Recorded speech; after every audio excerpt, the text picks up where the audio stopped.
Маленький домик на околице Житомира, ничем не примечательный, каких много еще сохранилось в нашем старом городе. Здесь, в атмосфере какого-то особого уюта, долгие годы проживала пожилая женщина. И мало кто подозревал, что судьба ее, Елены Павловны Венцеславской, это удивительное переплетение событий, встреч, обстоятельств, которые характеризуют крутые изломы человеческой истории XX века.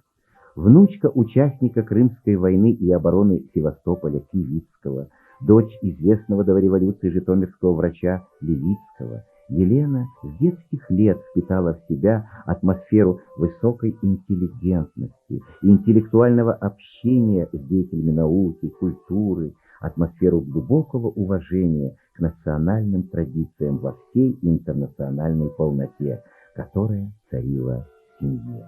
А отсюда и безукоризненное владение русским, украинским, польским, французским языками, прекрасное владение игрой на фортепиано, удивительный талант рисовальщика. Трудности первых лет послереволюционного бытия сочетались с дружбой, если так можно назвать отношения 20-летнего учителя с 6-летней девочкой, так вот, дружбой с Александром Петровичем Довженко, который был частым гостем в доме родителей и который, по признанию Елены Павловны, был ее первым учителем рисования.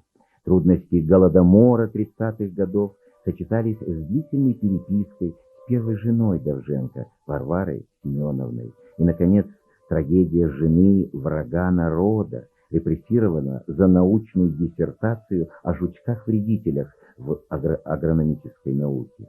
Все было.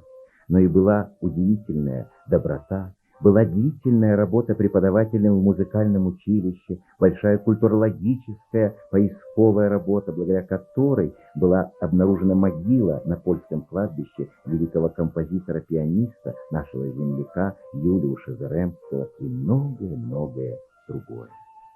Вчера в отделе искусств областной библиотеки открылась посмертная выставка рисунков и документов Елены Павловны Венцеславской, которая воскрешает неизвестные страницы облика обитателей провинциального городка, а главное, помогает приобщиться к культурной традиции волынской интеллигенции и способствовать возрождению того самого генофонда, об утере которого так часто любят повторять сегодня и политики, и политологи.